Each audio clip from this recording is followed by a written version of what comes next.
Hello, everyone, and welcome to a very special edition of Everything Compliance. First of all, you will note three happy faces, um, and Matt Kelly, Karen Moore, and myself, Tom Fox.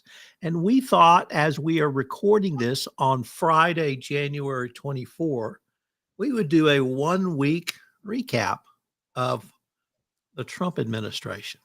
So we're going to go through a few topics that we all have interest in, but really it's going to be a conversation. And if you're listening on one of our social media platforms and you want to participate, we'd love to have you. But I thought we would have what my wife calls just a good old nit nat about the first week of the Trump administration. And Matt, I'm going to start off with you, and you've been following the Doge or since there was a Doge. And Mhm. now we have a Doge, and the Doge is evolving. So, what have you seen in the last 5 days? Well, I think that what's interesting is already how quickly the Doge committee is falling apart, frankly, in my observation. We have seen within the space of just this week that the Doge committee has lost its co-founder and co-chair, Vivek Ramaswamy, who allegedly left so he could run for governor of Ohio. But according to press reports, actually left because Elon Musk basically disagreed with what Vivek saw as the whole purpose of this. And we can get into that in a moment. The general counsel of Doge, who had originally been nominated or announced as incoming White House counsel for the Trump administration, then even before President Trump took office, that man whose name escapes me off the top of my head, but he went from being White House counsel to general counsel of Doge. Well, he quit this week too. And in his farewell, he thanked pretty much everybody except for one Elon Musk. And then just yesterday, we had an executive order from the president, which again, orders don't really have the force of law. They are of the force of the personality of the president. And President Trump, that counts for a lot because the guy's a forceful personality, if nothing else.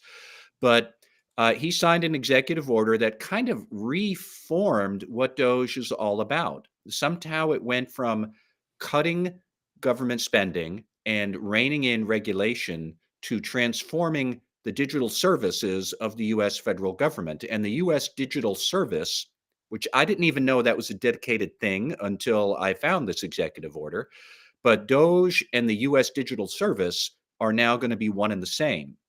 Um, Further signs that this effort is falling apart include that Elon himself, he was speaking at a consumer electronics show in Las Vegas earlier this month, where he casually mentioned that actually the 2 trillion that he had been charged with trying to cut from the government, that's more like 1 trillion, and that's 2 trillion was an aspirational thing, and so we'll be lucky if we get to 1 trillion. That's what we're aiming for, which in Washington speak, in my opinion, means they'll probably get to like $500 billion.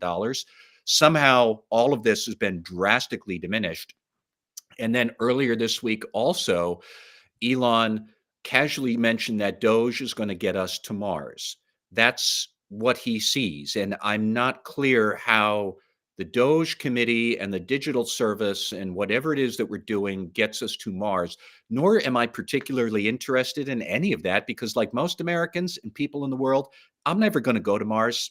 I'm confident that whatever life might throw me, a trip to Mars is not in the cards for me and probably about 99.999% of all other people who live on this planet. And I'm okay with that. But what does Mars have to do with regulatory compliance and streamlining and deregulation and government spending? Nothing, as far as I can tell. So I've really been struck by how this Doge committee kind of just like turned into, I don't even know what. I guess it's going to be reforming the digital processes and software procurement for the federal government. Now, that's not nothing. That's helpful. The federal government's software and technology processes are antiquated at best, although that probably smears the good name of antiquated things that are falling apart because the federal government's IT systems are worse. And all of the processes to get those software and technology into the federal government are terrible. Nobody is wrong to say that should be reformed. But 2 months ago, we had compliance officers who were very concerned that they were going to start deregulating things wholesale. And the Doge Committee was really all about hobbling regulators' ability to issue new rules for new concerns through various legal mechanisms and Supreme Court rulings and whatnot, none of which have gone away. But it really looks like this Doge Committee has been a lot of hot air, not surprising with Elon. And there's not a whole lot of there anymore. And I'll stop there at the moment, but it's striking to see that this big Doge decommissioning or deregulation thing, like it's going to be very small. So what is deregulation actually going to look like? I'm not sure we know. Well, and that was going to be my question to you, Matt. What might deregulation look like? And if you don't know, and you don't want to speculate at this point, could we at least perhaps explore, would it go down to the individual agencies, such as maybe the SEC or the CFTC or the CFPB, or you name the agency or department?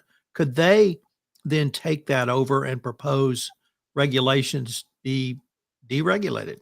Well, this is where things get really sticky. And this is where I think that the idea of deregulation starts to get at least really wobbly, if not have wheels fall off. Is that yes, regulators certainly can try to repeal some rules, and they already are trying that, and they certainly will as the Trump administration rolls forward. But that is harder to do than people think. Technically, under the Administrative Procedures Act, if you want to repeal a rule, you must put forth a proposal to repeal the rule, and it has to go forward for public comment. And then after that, these deregulatory moves could be challenged in court. And because of the Supreme Court's rulings last year, the Corner Post and the Loper Bright decisions that really make it much easier for people to challenge regulatory action, and much easier for judges to say, well, I don't care what the regulator thinks. I know better. I'm going to do whatever I want. I'm not sure that these deregulatory things don't immediately get pulled into federal court. And then we're litigating until we're all blue in the face. And this deregulatory move doesn't happen. It could still happen in practice where regulators will say, well, we're just not going to enforce the rule. But if you're a compliance officer, that doesn't mean squat to you, because they're only going to not enforce it as long as President Trump is here. But if you violate the rule because you think, nobody's ever going to enforce it, and in 2029, there's a Democratic administration, which might happen. If you violated it now and the statute of limitations is still ticking, suddenly your decision to just say, screw it, nobody's enforcing anything, we're going to do what we want. That's a terrible decision in hindsight, and you can't rule out that possibility. So just because they say we're not going to enforce right now, that doesn't mean you can do what you want by any means. The risk is still there. The other thing that I would point out, Tom, is what will deregulation look like now? I presume it will kind of sort of look like what deregulation resembled in the first Trump administration. So I read that first administration's deregulatory order, which sounded really cool, as Donald Trump always makes everything sound really cool when he talks about it. It's always the biggest and the best, and nobody's ever seen it, and we're doing a big number. Then you read what's actually happening. Well, that first deregulatory push in the first term said, it did not say for any new rule, you must eliminate 2 old rules. It said you must propose to eliminate 2 rules, but you didn't actually have to repeal them. It also said any rules relating to national security would be exempt from that order. So that's all the anti-money laundering. That's all the sanctions. In theory, that could be a lot of the corporate corruption issues that are around. None of those things are going to be subject to whatever new deregulatory push might come along, we think, unless Trump does something else. In the first term, the deregulatory push, independent federal agencies could ignore that. Now, I assume that this time around, either they will be told not to ignore it, or they will be on board to do it. But what's really going to happen is they will propose to deregulate something. It might get put into court. They might propose a new rule. There are still going to be new rules that have to come out. but they will go through a very close review by the White House office itself. There is an Office of Regulation and Innovation Administration. It's called OIRA.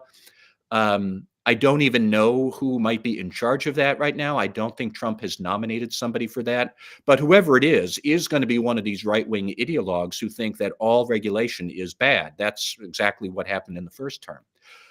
So, okay, long story short, again, is like, I don't think anybody there knows what they're doing other than they're just going to say, we're deregulating everything. Yahoo.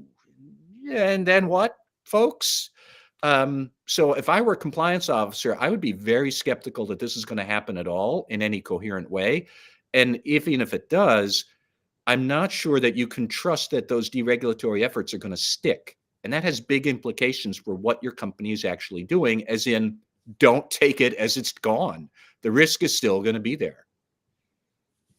I am just wondering, Matt, though, well, first of all, I want to go to Mars. Well, I don't want to go to Mars, but I want to think that we can get to Mars. I'm a big believer in space exploration, but I don't really see how that's any of DOGE's remit, other than maybe to ensure exemptions for NASA funding, making sure that that's part of our national security plans. But I am wondering, just trying desperately to find positive spins on things, whether the existence of DOGE doesn't encourage government agencies to at least look at regulatory efficiency. Are processes working the way they should, or are they being staffed at the levels they need to be staffed? Is there overstaffing here and understaffing there? I mean, could this be at least a little bit of a kick in the pants in a proactive manner for agencies to say, before DOGE comes looking, we're going to take a look at our cleaning our own house?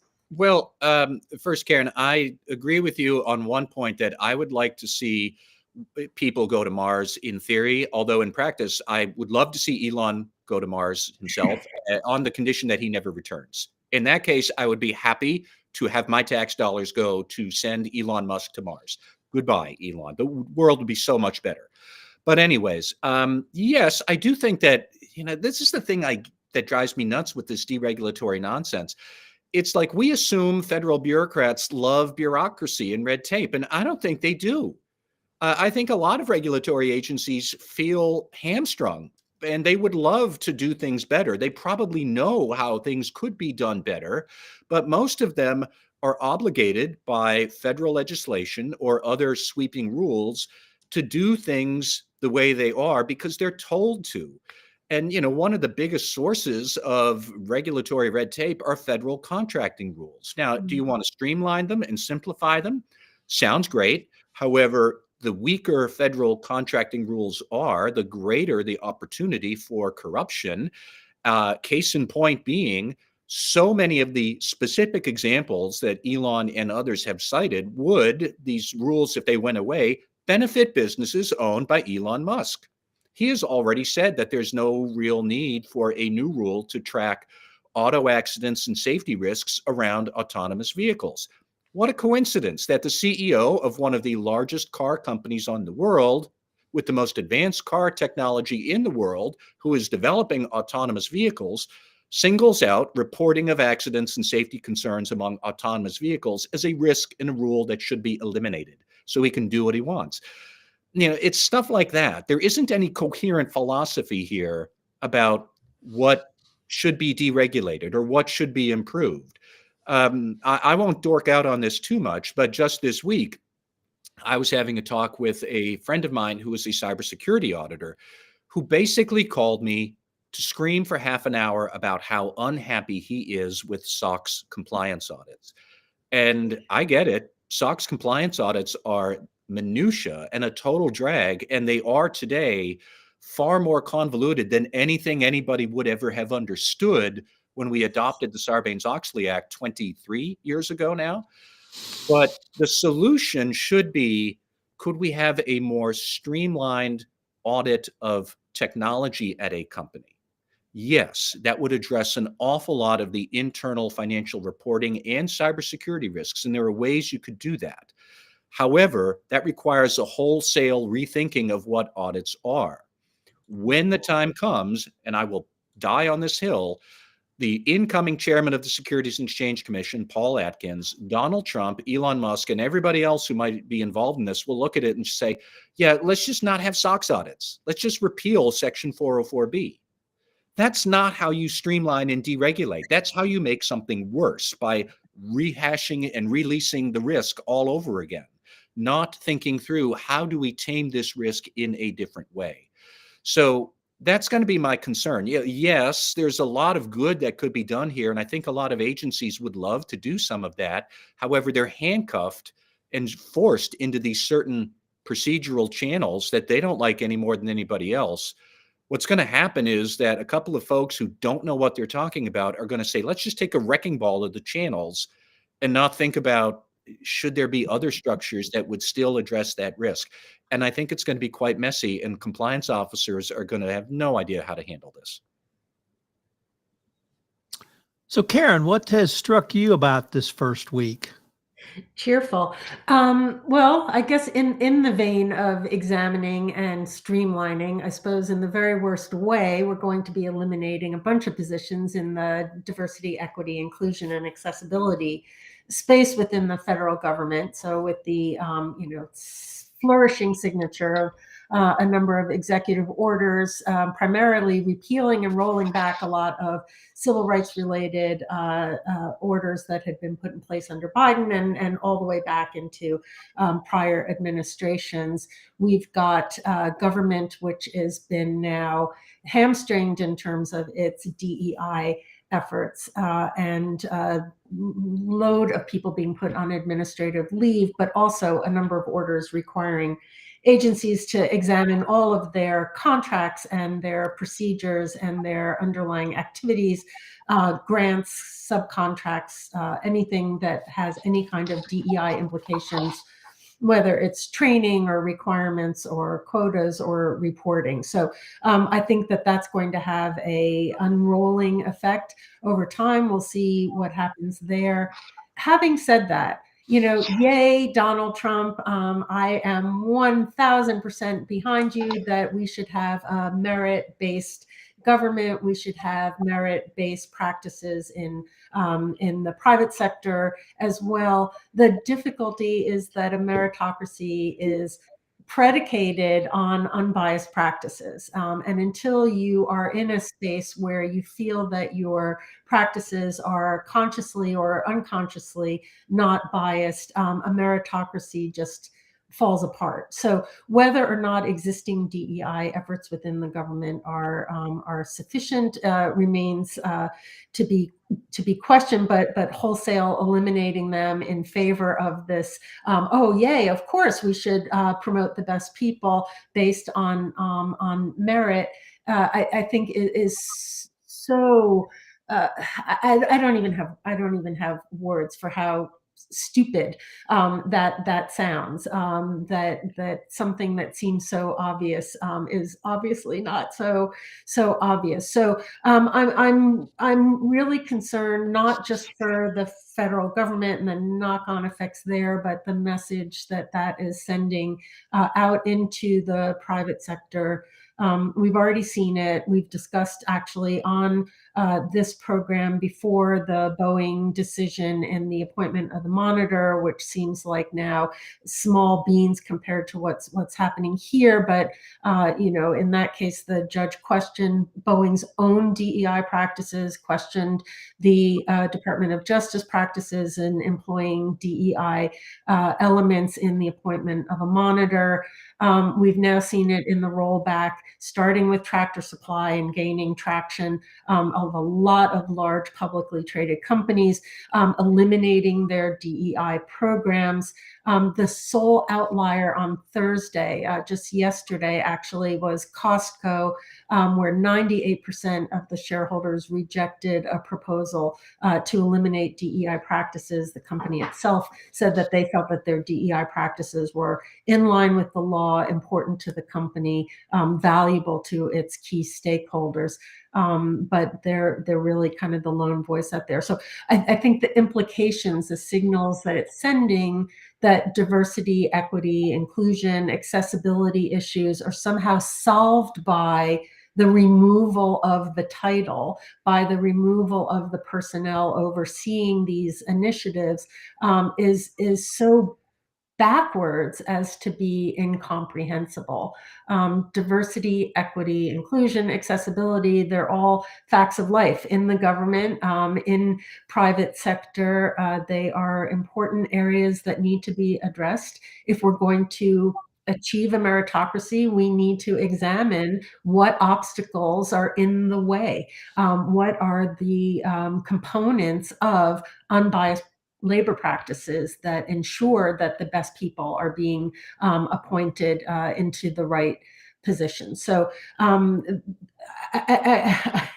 really kind of hamstruck there on what to say about where things are going to go on the DEI front.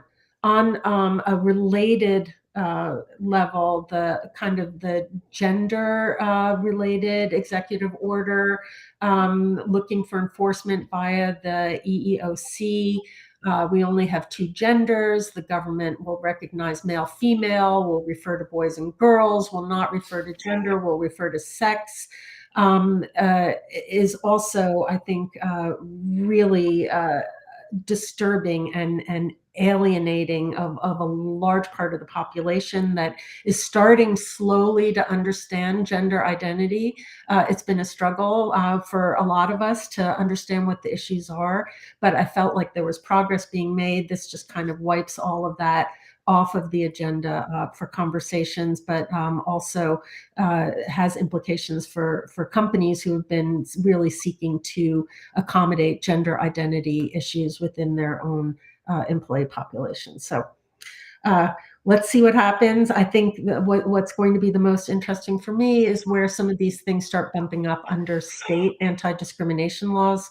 We're going to start to see increasing conflicts between the federal government position and the state position, maybe increasing state alienation from federal activity, or increasing state activism in terms of asserting their own rights to control some of these issues. So sorry, it's just a really disturbing set of snowballing issues, I think, coming at us fast and furious.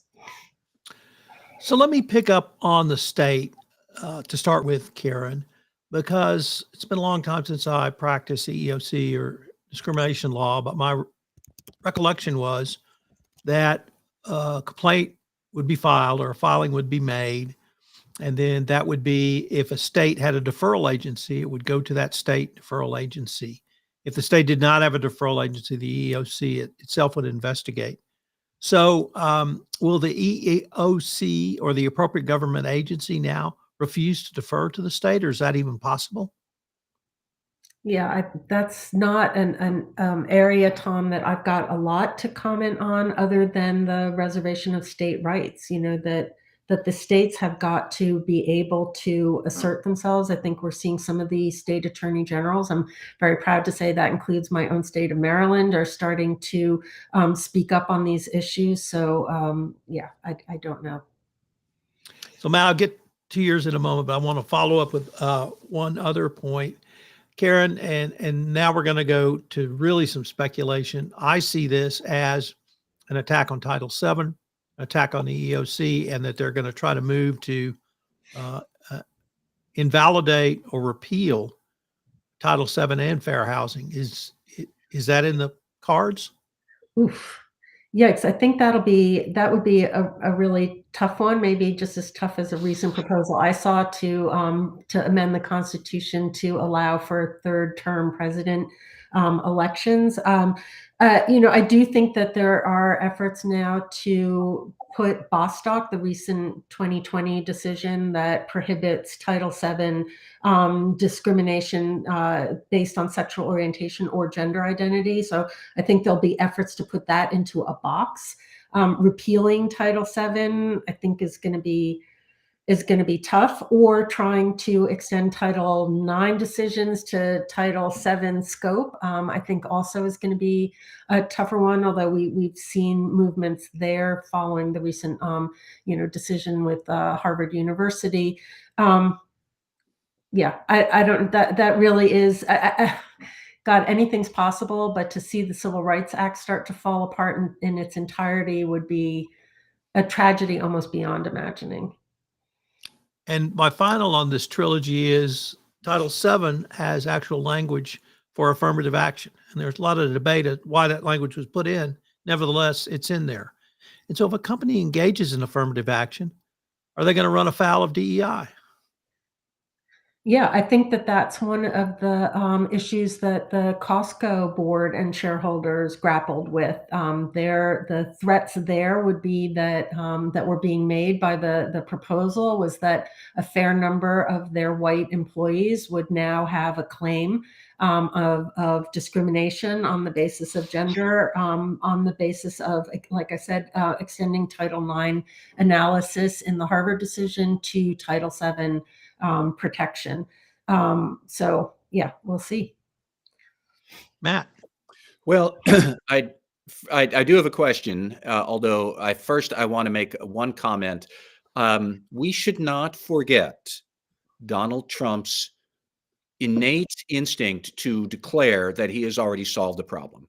Mm. So I also, as much as I think a lot of what he's saying around DEI is logically inconsistent, I do not rule out the possibility that by him thinking he signed a few executive orders now saying DEI is forbidden, he's going to go out next week and say, well, we've solved DEI.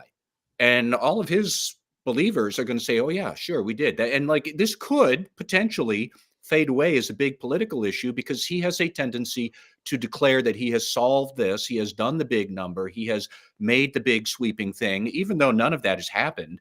He might even believe that it's happened, and then he moves on to the next great whatever it is. And I'm not sure that's something to be discounted.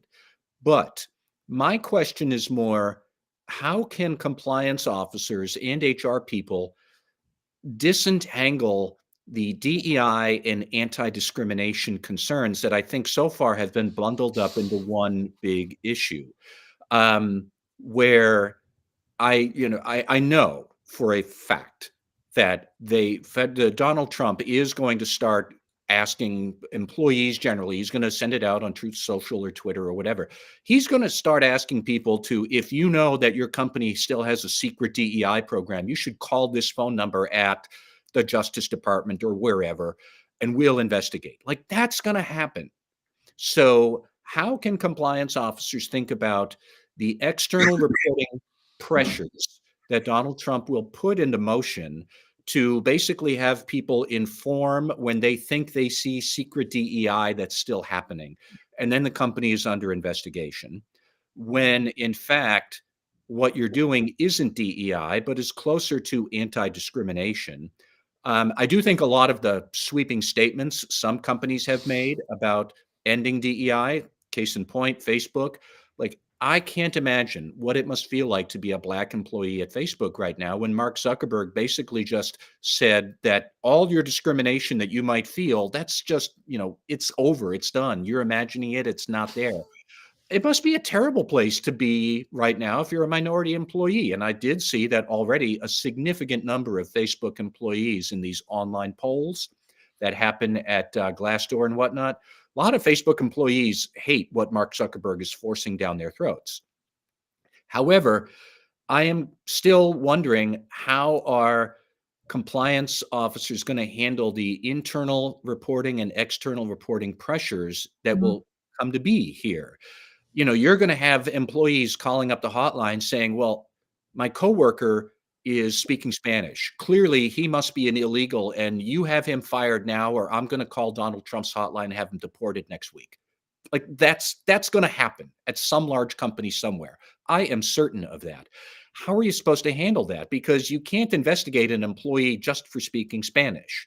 You could investigate the employee if the call was, well, you have an employee, my coworker, who identifies as John Smith on the job, but outside everybody calls him Carlos Gutierrez, and he speaks Spanish, and he has a Mexican flag on his car, and I don't think he's legal.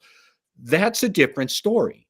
But how are you going to handle that through training, through policy, through investigations?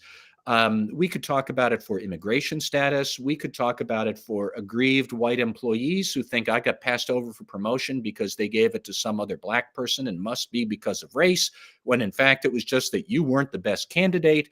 But if you, the company, don't, what are you supposed to do? Walk the white employee through their grievance over this, or risk them complaining to Donald Trump that there's a secret DEI program? Like, this is going to be really messy, because you do have fair employment practices, anti-discrimination practices, internal reporting, all in this one jumbled mess that, is going to be amplified by Donald Trump and his nuttiness on Truth Social. And I just wonder how we're supposed to handle it. And I don't know if either of you have good thoughts for compliance officers there.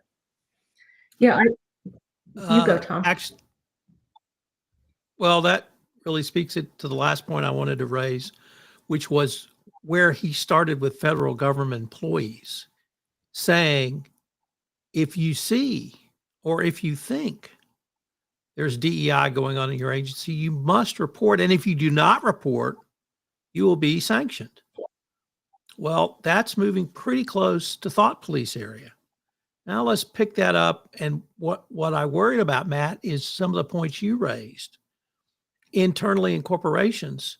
And then the broader question I want to throw out for consideration is, what will this do to just regular speak up, if I can call it that?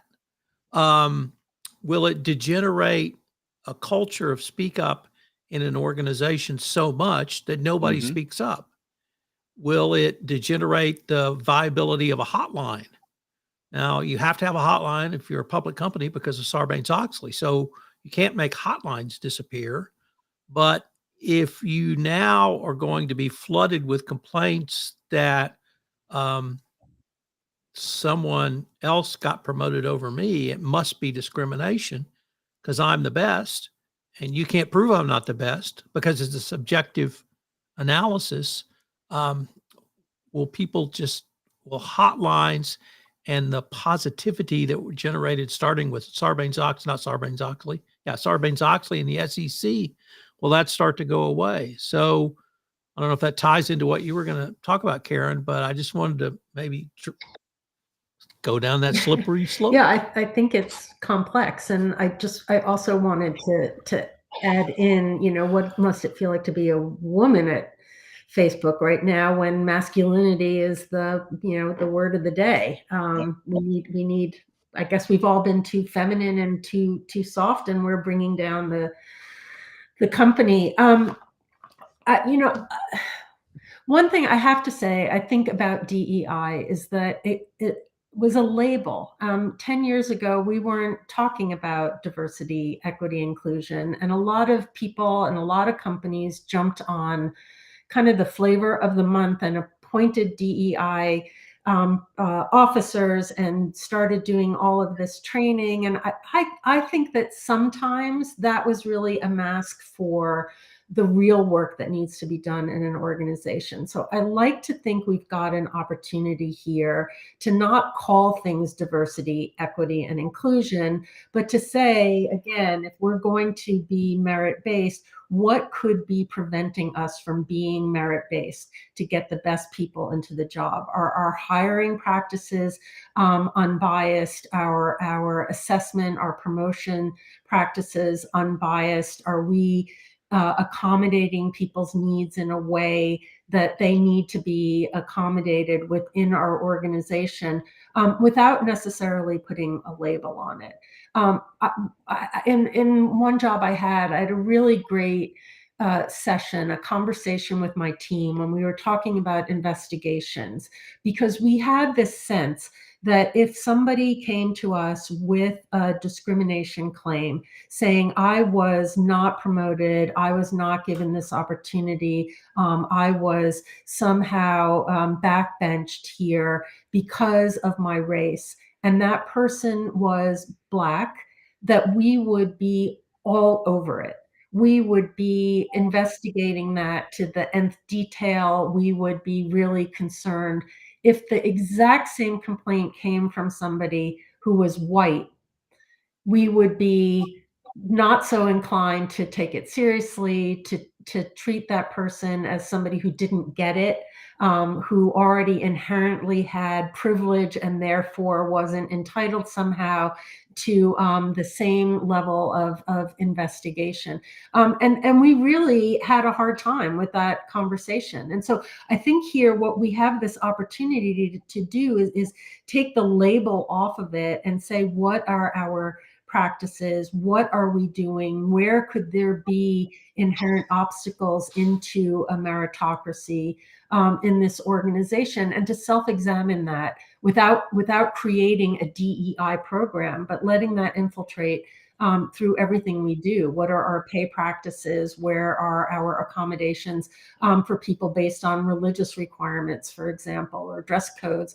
I understand now that the bathroom thing is going to be a really big problem if the EEOC is being ordered to enforce this binary gender approach. But I think all of those conversations now can be had within an organization without it being under the imprimatur of DEI, but being under the kind of general approach to appropriate treatment of our employee and our talent pool. I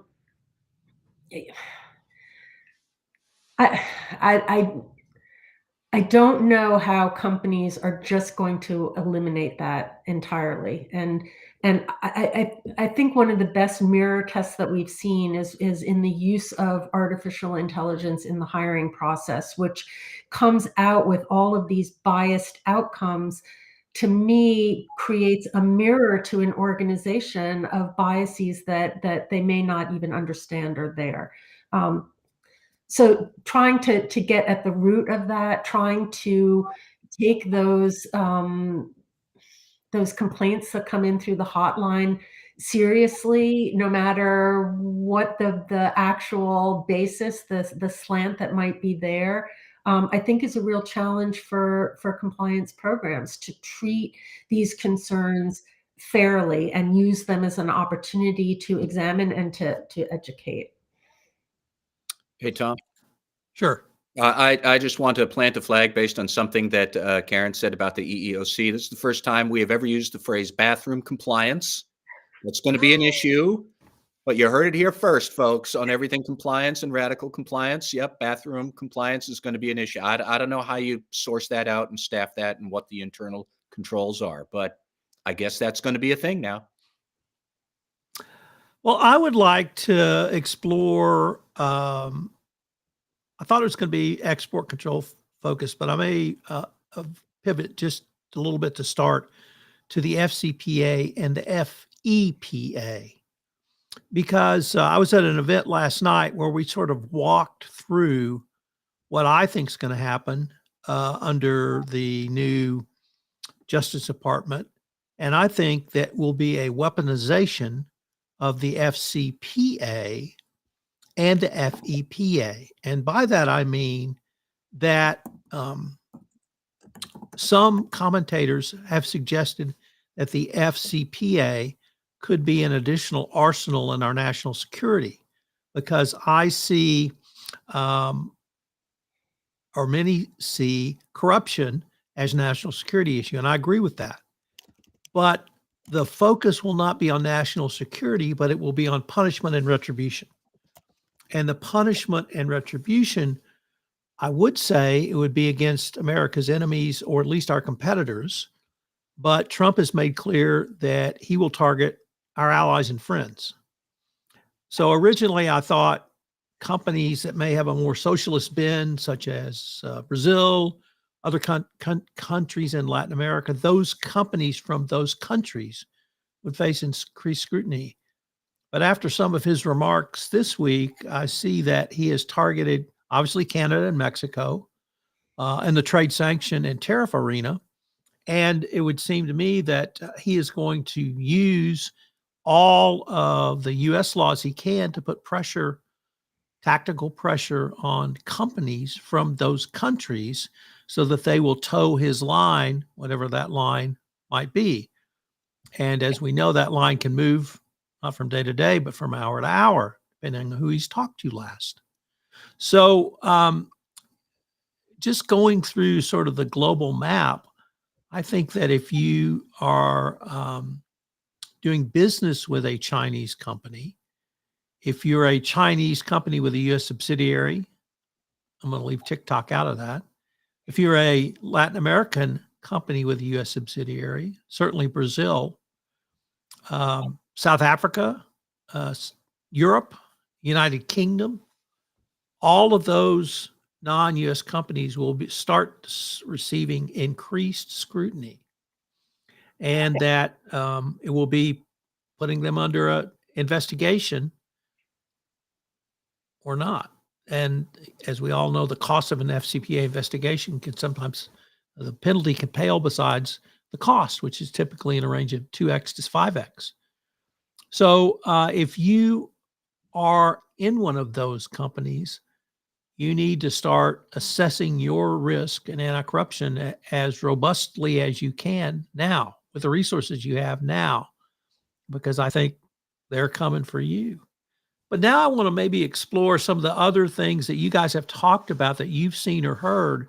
And I really want to pick up on this whistleblower imbroglio that they've laid on the federal government workers, where not only do you have to turn in your coworker, we're going to punish you if you don't. Well, is the call going to go out for U.S. companies to turn in non-U.S. companies? Is that anti-competitive? Do you have to be on the lookout for that?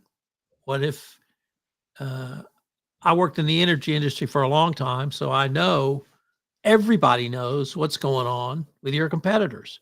And if you're outside the United States, if you're an expat, you tend to hang out with other U.S. expats, and they're typically in your industry. So U.S. energy expats in Dubai all hang out and they all socialize and they all know what each other are doing. And so are we going to get down to that level? And I'll credit this to you, Mr. Kelly.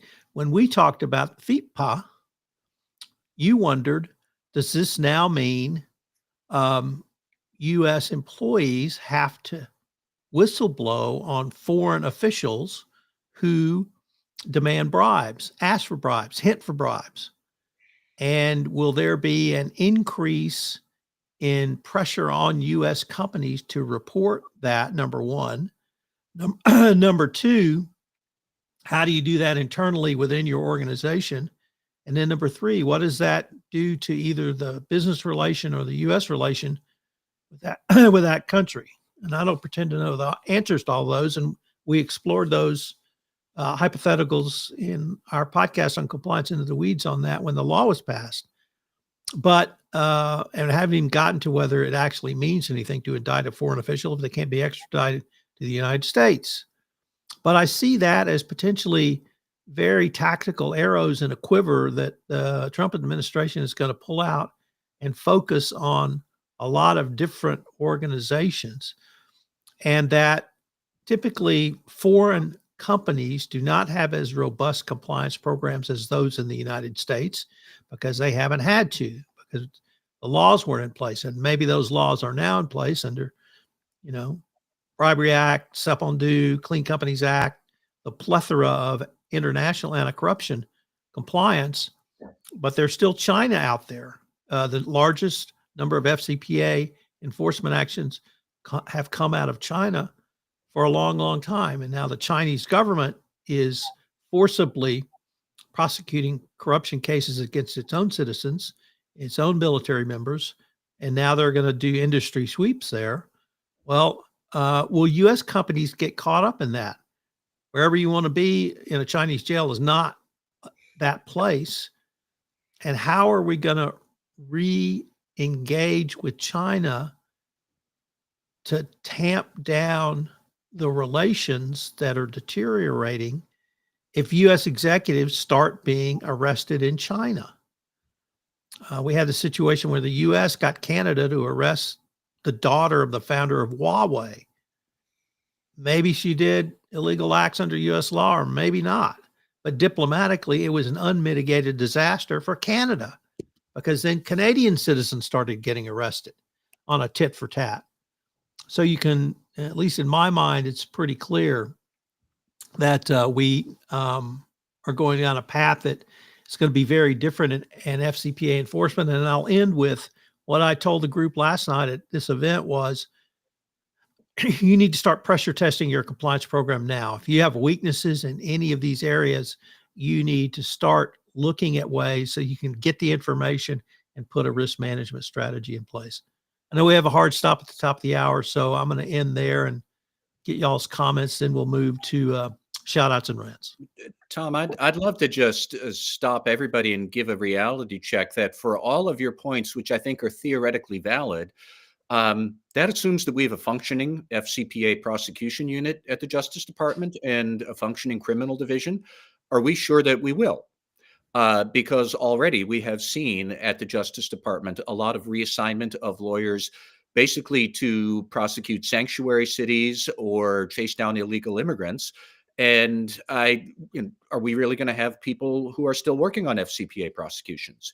I think the FCPA law will not be changed. I think that the threat of FCPA prosecution is going to exist. But as a practical matter, if they can a whole lot of prosecutors in the FCPA unit and bring in a whole lot of inexperienced political newbies and right-wing ideologues, like, who cares? Because they're not going to be able to mount a credible sort of investigation. This is not theory. The department has already, the Justice Department has already reassigned some key lawyers in the National Security Division, which would investigate sanctions and cybersecurity cases. It has not, as of today, touched the FCPA unit. And I know that only because while we're talking, I peeked at the homepage for the team, and the fraud section leadership is all still there at the moment. But for example, there was a senior lawyer at the department who handled basically international relations for the Justice Department. So when we saw these sweeping FCPA prosecutions that involved 9 different jurisdictions and all of this, he was the guy who helped put all that together and had been doing it for decades. And now they're basically slow rolling him out the door by making him work on sanctuary cities enforcement and trying to drive him to quit. So for a whole lot of this, we might not necessarily have a competent Justice Department to bring these cases, although it gets back to what I mentioned before. Fine, you won't have a competent department under Trump, but the statute of limitations for an FCPA violation extends beyond Trump's term. And maybe the next president in 2029, whoever he or she may be, will have very different ideas about prosecuting corporate misconduct. And if you blow it off now because we have a bunch of kooks running the Justice Department today, and I'm not saying we do, although I suspect kooks will show up, but like you can't ignore the risk, even if, as a practical matter, the department might not be interested in bringing cases right now. On that, you have more? Go ahead. Just small comment, because I thought your FIPA question was really intriguing. I mean, I would hope that compliance programs already have a mechanism where employees are reporting requests for bribes from foreign government officials internally. The extent to which that now needs to be funneled out, I think that's something for further investigation. Intrigues me, Tom. Well, on that note, let's see if we can lighten the mood up, if any, under our fan favorites of shout outs and rants. Matt, you want to lead us off? Sure. I'll give a quick shout out and rant over this birthright citizenship issue with Donald Trump. I will give a shout out to that federal judge in Seattle, a Ronald Reagan appointee, who immediately put a pause on Donald Trump's birthright executive order, which he should, clearly. I will just point out to everybody the big philosophical and legal question I see with redefining birthright citizenship. I think citizenship must be defined in the Constitution permanently, universally, inviolate, forever, because by definition, if Trump could change citizenship now, couldn't a future president change it again? So what happens if a Democrat in 2029 issues a new order to revisit what citizenship is? What happens to the people who aren't citizens and born in the next 4 years? Like, there's all sorts of kooky ways this works. But I will just point out what I think nobody is talking about for compliance officers at hospital systems. What's the mechanism to comply with this birthright citizenship nonsense order anyways? how is a hospital supposed to determine whether the woman giving birth is or isn't a citizen, or is the father a citizen, or are their parents citizens? What's the documentation? What happens when they give you some sort of fake documentation that you think is real and you issue a birth certificate? Or is the city or town that takes the birth certificate and stamps it, are they responsible for that? What happens if nobody finds out about it for 2 years? What happens if the woman goes into emergency labor and you've got better things to do than to chase down her documentation because she's giving birth at 28 weeks right there in the emergency room? This is a stupid idea. This is a stupid idea legally, constitutionally. It is also stupid practically and poses immense compliance questions nobody seems to have thought of, let alone Donald Trump. I hope that he actually was assuming this would fail and he will just get a speedy defeat so we can end this nonsense. But God help us, if this actually becomes law of the land, it will not be fun for anybody. And I would love a compliance officer at a hospital system to call me up and explain to me how your hospital is trying to figure this out. Because for the life of me, I don't know how you do. Karen Moore. Okay. I wanted to give both a shout out and a rant to sportsmanship.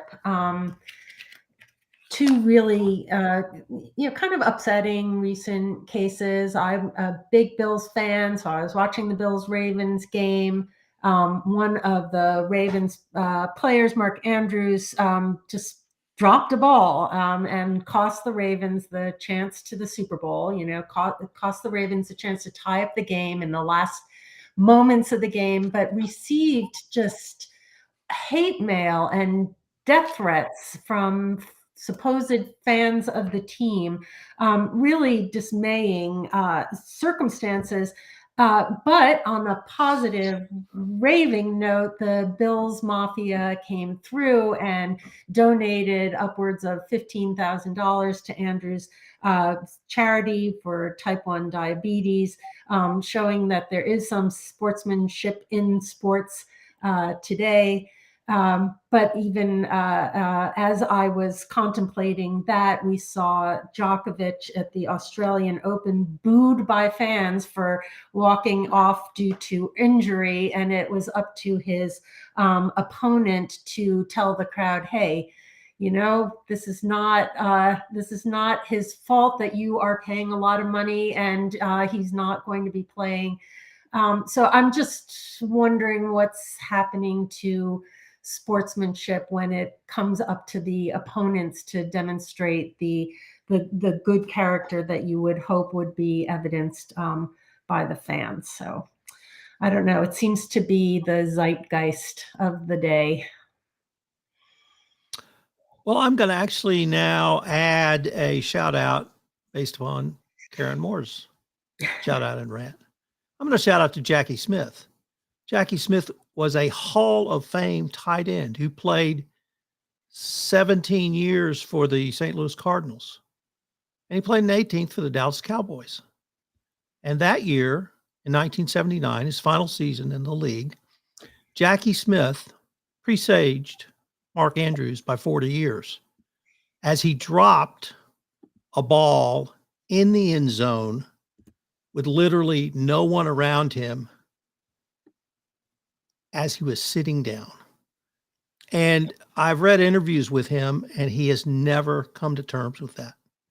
So fortunately, social media didn't exist back then, so nobody went nuts on him. I want to shout out to Jackie Smith, although we did lose the Super Bowl to Pittsburgh because of that. But my real shout out started with and will end with Billy Wagner. Billy Wagner pitched for a plethora of teams in the National League, but mainly with the Houston Astros, and he was elected to the Hall of Fame this week. He was by far the second best reliever after Mario Rivera. And let me just read some of his stats. Second in ERA behind Rivera. First in strikeouts per inning during his career. First in lowest batting average, 187. Second in lowest OPS to Rivera. And arguably, as ESPN noted, arguably the hardest pitcher to hit in the major leagues. So To the Kid was his nickname. We now have 3 Astros in the Hall of Fame. Here's to you, Billy Wagner. Well, we were aiming for 30 minutes. We now have 58:39. Great job, guys. We have to do this more often. Thanks.